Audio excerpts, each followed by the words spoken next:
नमस्कार दोस्तों, मेरा नाम निकेश कुमार और आपका हमारे YouTube channel maths is magic में बहुत बहुत स्वागत है।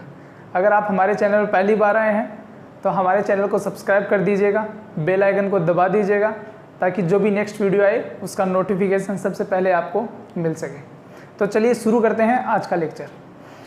लास्ट लेक्चर के अंदर हमने वृत्तखंड क्या होता है, सेगमेंट, त्रिज्याखंड क्या होता है, माइनर और मेजर सेक्टर ऑफ सर्कल्स वो पढ़ लिया, वृत्त सर्कल क्या होता है वो पढ़ लिया, उसकी परिधि सरकमफ्रेंस एरिया कैसे फाइंड करते हैं, क्या फॉर्मूलाज होते हैं, सब कुछ पढ़ लिया। अगर आपने पहली वाली वीडियोस नहीं देखी हैं तो मैंने प्लेलिस्ट बना रखी है, प्लेलिस्ट के अंदर जाइए और circumference and area of circle नाम से एक प्लेलिस्ट है, उसको ओपन कीजिएगा। उसके अंदर 3-4 वीडियो हैं, तो आप देख लीजिए, आपको बहुत अच्छे से समझ में आ जाएगा। आज की जो वीडियो है उसके अंदर हम क्या पढ़ेंगे, समतलीय आकृतियों के संयोजन के क्षेत्रफल। संयोजन का मतलब होता है जुड़ना। संयोजन मतलब एक चीज के अंदर दूसरी चीज ऐड करना। जैसे एक आकृति मैंने ले ली सर्कल, वृत्त, और दूसरा ले लिया जैसे वर्ग या कोई त्रिभुज या कोई भी आयत, कोई भी डायग्राम ले लिया। इन दोनों को जैसे मैं संयोजन करता हूँ यानी ऐड करता हूँ तो उसको बोलते हैं संयोजन। और उसका क्षेत्रफल क्या होगा वो हमें फाइंड करना है। Area of combination of planar figures. Okay, जैसे मैंने यहाँ पे फर्स्ट एक एग्जाम्पल लिख रखा है। 58 मीटर वाले एक वर्गाकार घास के मैदान के सिरों के 2 वृत्ताकार भाग जोड़े गए हैं। यानी कोई एक वर्गाकार घास का मैदान था, पहला डायग्राम वर्ग हो गया। दूसरा बोलता है इसके सिरों पे 2 वृत्ताकार भाग जोड़े गए हैं, यानी वृत्त दोनों सिरों पे जोड़े गए हैं। ठीक है, प्रत्येक वृत्त का जो केंद्र होता है, क्योंकि हर एक वृत्त का केंद्र होता है, वो केंद्र क्या होगा, वो केंद्र होगा विकिरणों का प्रतिच्छेद बिंदु। यानी कि ये जो वर्ग है इसके विकिरण ये होते हैं, इसका प्रतिच्छेद बिंदु ये है, तो यही जो बिंदु है ये इस सर्कल का और नीचे वाले सर्कल का क्या है, केंद्र बिंदु है। ओके, तो पूरे मैदान का क्षेत्रफल ज्ञात करना है। दैट मीन्स यहां से लेकर के यहां तक पूरा क्षेत्रफल मेरे को फाइंड आउट करना है। तो देखिए, पहले मैं क्या करता हूं, मुझे पता है कि जो वर्ग का क्षेत्रफल है वो तो मैं बहुत आसानी से निकाल सकता हूं। क्या होगा, वर्ग स्क्वायर का क्षेत्रफल आपको पता होगा, फॉर्मूला क्या होता है, भुजा स्क्वायर। यानी इसकी भुजा कितनी देर की है, 58 × 58, ये आपका हो गया मीटर स्क्वायर। ये आपका वर्ग का क्षेत्रफल हो गया। ठीक है, अब देखिए ये जो ऊपर वाला है मेरे को इसका भी क्षेत्रफल निकालना है, इसका भी निकालना है। लेकिन आपको पता है कि दोनों अर्धवृत्त जो है, मतलब दोनों जो वृत्त बना रखे हैं, इसका केंद्र बिंदु जो है वो सेम है। इनका दोनों का जो बिंदु सेंटर है वो दोनों का सेम है, मतलब दोनों का क्षेत्रफल बराबर होगा। यानी कि अगर मैं एक का निकालूं, उसको 2 से मल्टीप्लाई कर दूं, 2 से गुना कर दूं, तो दोनों का ऐड हो जाएगा। तो अब इसको क्या निकालूंगा मैं, देखिए मैंने आपको वृत्तखंड पढ़ाया था, सेगमेंट ऑफ सर्कल, पहले वाले लेक्चर के अंदर। उसके अंदर मैंने ऐसी डायग्राम, ऐसी आकृति ली थी। उसका क्षेत्रफल निकालने का फॉर्मूला क्या था, πr² theta upon 360 degree minus 1/2 r² sine theta लिया था। बस वो फॉर्मूला यूज करना है, उसको 2 से मल्टीप्लाई करना है और इस वर्ग के क्षेत्रफल में जोड़ देना है। तो देखिए ये एक वृत्तखंड हो गया।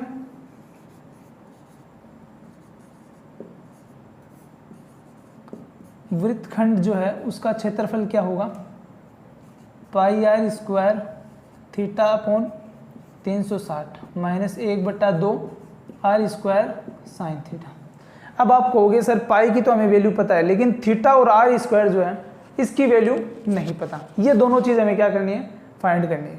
तो देखिए वर्ग जो होता है, वर्ग स्क्वायर जो होता है, उसके विकिरण जहाँ मिलते हैं वहाँ 90 डिग्री का कोण बनाता है।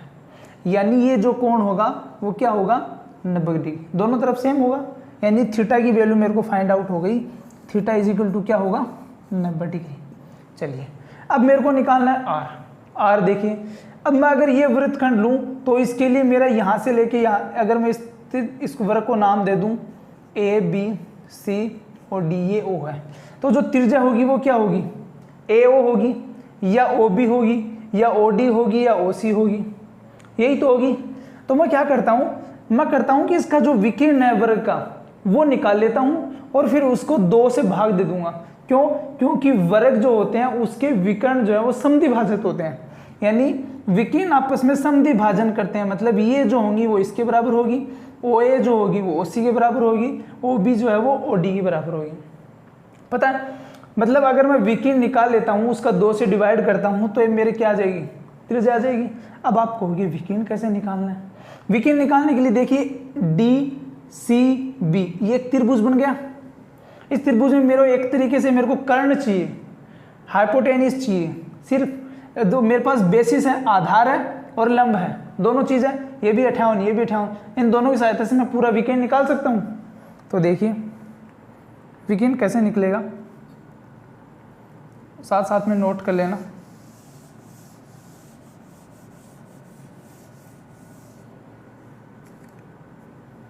विकीर्ण कैसे निकलेगा, त्रिभुज डी सी बी में जो बी डी का स्क्वायर होगा is equal to D C square plus B C square.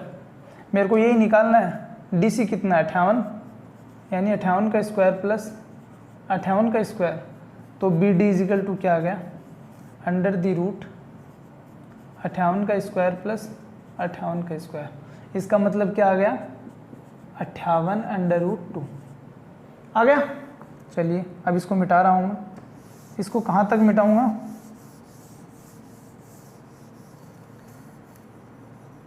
ठीक है। अब देखिए बी डी आ गई, पूरी बी डी। अब आपको पता है कि जो बी डी है इसको मैं क्या लिख सकता हूँ, O D plus O B लिख सकता हूँ, is equal to 58 under root 2। मैंने बताया दोनों बराबर हैं, यानी कोई भी 2 ओ बी लिख सकता हूँ मैं 58 अंडर रूट 2। तो मतलब जो ओ बी होगी, यानी कि मैं इसको बोल सकता हूँ आर जो होगी, त्रिज्या जो होगी वो क्या होगी, इसको भी मिटा देते हैं, फिर से लिख लेंगे। तो जो आर जो होगी वो क्या होगी, 58 अंडर रूट 2/2, यानी 29 अंडर रूट 2। ये हो गई मेरी आर आ गई, थीटा आ गई। तो करना क्या है, कुछ नहीं करना, साथ साथ में नोट कर लेना। तो देखिए पहले क्या होगा, संयुक्त भाग का क्षेत्रफल या संपूर्ण भाग का जो क्षेत्रफल होगा वो क्या होगा, वर्ग का क्षेत्रफल, स्क्वायर का एरिया प्लस 2 इंटू 2 से गुणा होगा और वृत्तखंड का क्षेत्रफल, एरिया ऑफ सेगमेंट, यही तो होगा। अब वर्ग का क्षेत्रफल मैंने क्या निकाला है, वर्ग का क्षेत्रफल मैंने निकाला था 58 गुणा 58 प्लस 2 से गुणा कर दिया। वृत्तखंड का क्षेत्रफल क्या बताया था, पाई आर स्क्वायर, आर कितना आया 29 अंडर रूट 2, इसका चलो स्क्वायर लिख देते हैं। थीटा क्या है 90 डिग्री, 90/360 माइनस 1/2। आर कितना है, आर स्क्वायर यही है अंडर रूट 2 का होल स्क्वायर इनटू, इस डायग्राम को मिटा रहा हूँ मैं, आपको पता चल गया होगा क्या डायग्राम है, क्या था 1/2 r² साइन थीटा। तो साइन 90 की वैल्यू कितनी है, 90 डिग्री की वैल्यू कितनी है 1 है, लिख दीजिए। इसको आपको क्या करना है, सोल्व करना है। इसका क्षेत्रफल प्लस इसको सोल्व कर लीजिएगा, इसका इंटू कर दीजिए 2 से, संपूर्ण जो अपना जो डायग्राम था, संपूर्ण जो मैदान था उसका क्षेत्रफल आ गया। ठीक है, चलिए अगला क्वेश्चन करते हैं।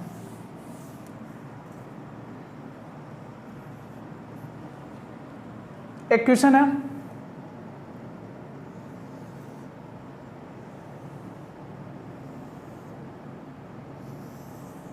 ये कोई एक वर्ग है, स्क्वायर है, ठीक है, उसके अंदर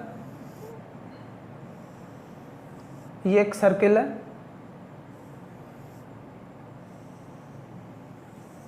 ये एक सर्किल है,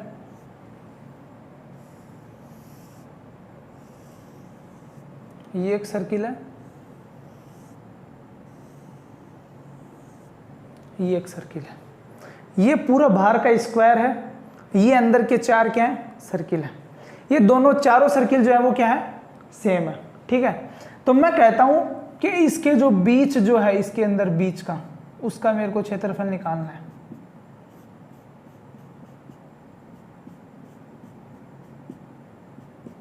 समझ गए होंगे आप। जो खाली जगह बची है सिर्फ उसका क्षेत्रफल निकालना। अब देखिए जो क्षेत्रफल मेरे को निकालना है वो स्पेसिफिक कोई डायग्राम तो है नहीं जिसका मैं फॉर्मूला यूज़ करूँ और निकाल लूँ आंसर, नहीं निकाल सकता। तो मैं क्या करूँगा, मैं पहले एक वर्ग का क्षेत्रफल निकालूंगा, ठीक है।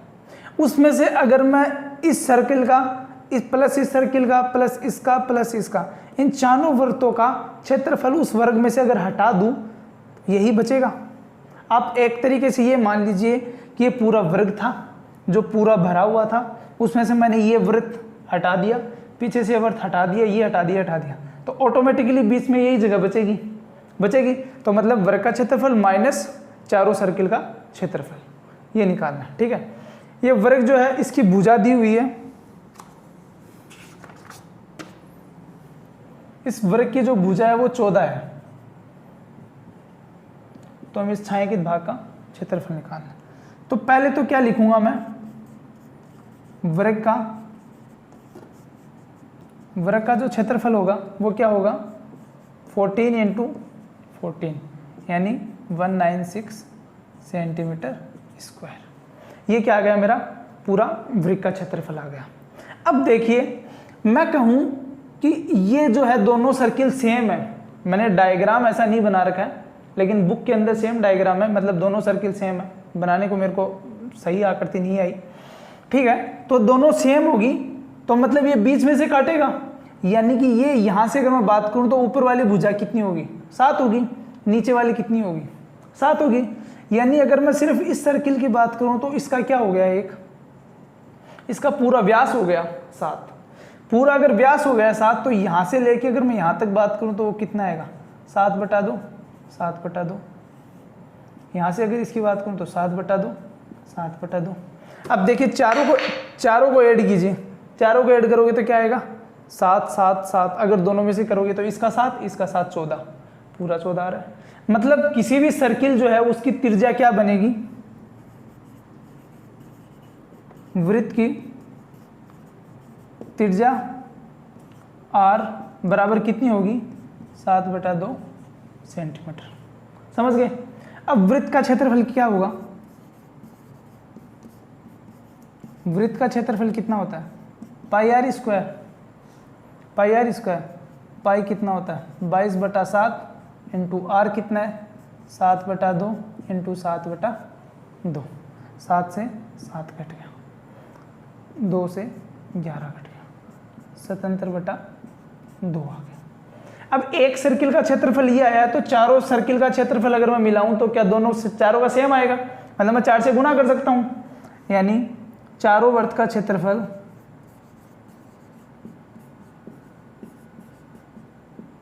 कितना आएगा बटा 2 इंटू 4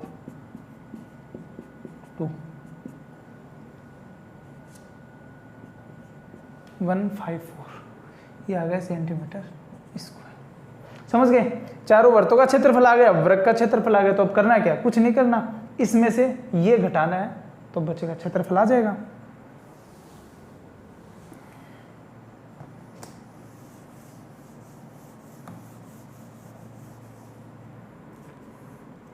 तो क्या आया,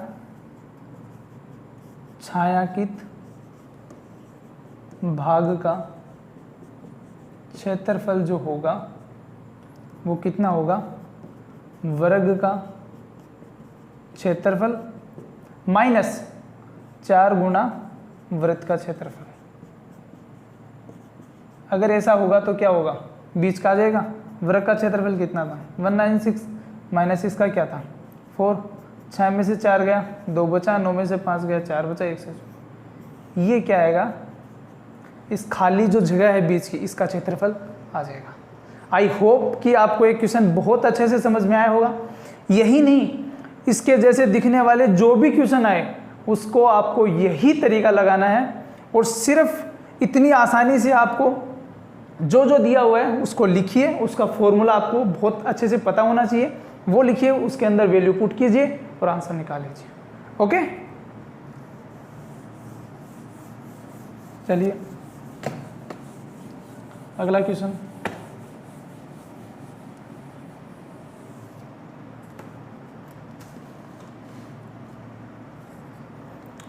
एक क्वेश्चन है,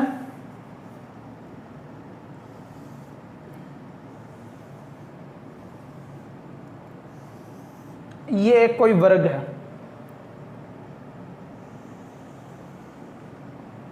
ये कोई ऐसे डायग्राम है, ये एक ऐसा डायग्राम है, ठीक है। मैंने इसके बीच में और कोई छोटी छोटी बना दी, पत्ती सी बना दी जैसे मैंने, ठीक है। इसका पूरे का डायग्राम, इसका पूरे का एरिया मेरे को निकालना है। ये है ए बी सी और डी, ठीक है।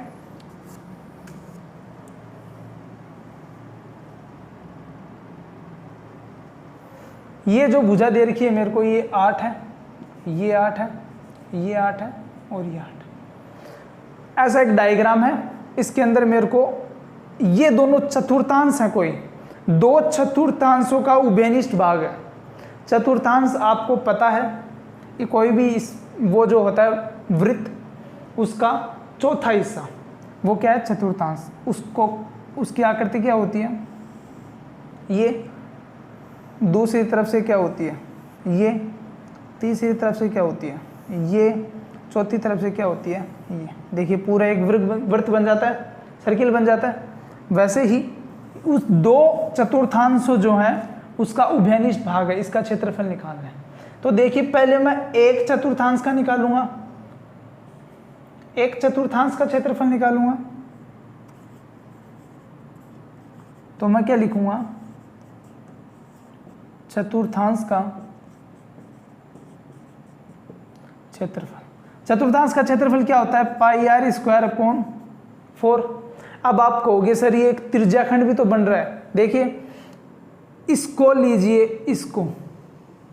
इसको मैंने एम नाम दे दिया और इसको मैंने एन नाम दे दिया। देखिए ए एम सी डी, अगर मैं ये डायग्राम लूं तो क्या बनता है, एक तरीके की त्रिज्याखंड भी बनता है। लेकिन वही बात, त्रिज्याखंड जो है इसमें थीटा 90 डिग्री है, तो आप काटोगे तो यही आंसर बनेगा। ये हमने पिछले लेक्चर में एक क्वेश्चन के अंदर किया था ऐसा, ठीक है। तो आप इसको त्रिज्याखंड भी मान सकते हो और आप इसको क्या, चतुर्थांश भी मान सकते हो, ठीक है। ये पाई आर स्क्वायर बटा 4 आ गया। इसके अंदर जो त्रिज्या दे रखी है वो क्या दे रखी है, 8 दे रखी है, यानी मैं इसको लिख सकता हूँ पाई 8 × 8 अपॉन 4 आ गया। अब इसको सोल्व कर लेना। अब ये ऐसे ही मैं कहूँ इसको ए एन सी बी, ये भी एक ऐसे ही आकार का क्या है, एक चतुर्थांश है या त्रिज्याखंड मान लीजिए। तो दोनों का सेम होगा, तो 2 गुना चतुर्थांश का क्षेत्रफल क्या होगा, पाई × 8 × 8 अपॉन 4 × 2, तो 2 से 2 घट गया, आ गया। अब देखिए ये जो क्षेत्रफल जो है ये उभयनिष्ठ आ रहा है। अगर देखिए मैं अगर ये लेता हूँ बड़े वाला ए एम सी डी लेता हूँ तो भी ये पार्ट कवर हो रहा है, ठीक है। और अगर मैं ए बी सी एन, अगर मैं ये पार्ट ले रहा हूँ तो उसके अंदर भी ये कवर आ रहा है, मतलब ये 2 टाइम आ रहा है, 2 टाइम आ रहा है। यानी मैं कहूँ कि 2 गुना चतुर्थांश का क्षेत्रफल है। इसमें से अगर मैं पूरा वर्ग का क्षेत्रफल अगर घटाऊँ तो बीच वाला क्षेत्रफल आ जाएगा मेरे पास। क्यों, क्योंकि मैंने दोनों को ऐड किया है।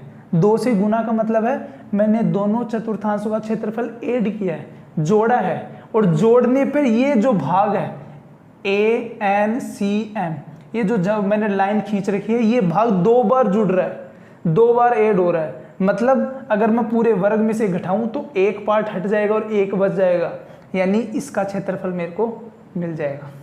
तो मैं लिखूंगा छायांकित भाग का क्षेत्रफल जो होगा वो क्या होगा, 2 गुना चतुर्थांश का क्षेत्रफल यानी पाई गुना 8 × 8 अपॉन 2 माइनस का पूरा वर्ग का क्षेत्रफल। वर्ग का क्षेत्रफल क्या होता है 8 × 8। या तो आप इसको सोल्व कर लीजिए, 8 × 8 को कॉमन ले लीजिए तो पाई अपॉन 2 माइनस 1 बच गया। यहाँ पाई की वैल्यू 22/7 रख दीजिए, इसको सोल्व कर लीजिएगा। 22/7 7 को 2 से गुना करेंगे 14 -1, ये 14 जाएगा लघुत्तम में, तो यहाँ बच जाएगा 14। 22 में से 14 गए, कितने बचे? 8 बचे, यानी हो गया 8 × 8 × 8 अपॉन 14। इसको सोल्व कर लेना, जो भी आंसर आए वो इसका क्या होगा? क्षेत्रफल होगा। समझ में आ गया? ठीक है, इसको मिटा रहा हूँ। जो भी क्वेश्चन मैं करवाऊँ साथ साथ में उसको नोट कर लेना, ताकि कहीं ज़्यादा प्रॉब्लम ना हो। एक आखिरी क्वेश्चन,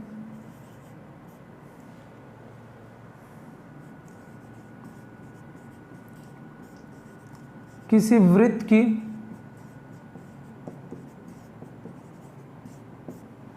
परिधि तथा त्रिज्या का अंतर 74 सेंटीमीटर हो तो वृत्त का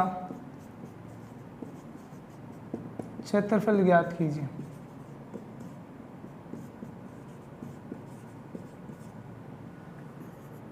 कोई ऐसा छोटा क्वेश्चन आ जाए, ये कॉम्पिटिटिव एग्जाम में भी ऐसे पूछ लेते हैं, क्योंकि ये छोटे क्वेश्चन होते हैं, इसके अंदर छोटी छोटी चीज़ें दी हुई हैं, ऐसे क्वेश्चन पूछ लेते हैं। तो आप इन पे ज़्यादा फोकस करना, ज़्यादा मतलब बोर्ड के एग्ज़ाम के तहत ये पूछे जाएं, कम पूछे जाते हैं, क्योंकि बड़े नंबर के इसके अंदर क्वेश्चन आते हैं, ठीक है। लेकिन कॉम्पिटिटिव एग्जाम में आप कोई भी आगे एग्ज़ाम दोगे तो ऑब्जेक्टिव टाइप के क्वेश्चन होते हैं, उनके अंदर ऐसे क्वेश्चन पूछ लिए जाते हैं।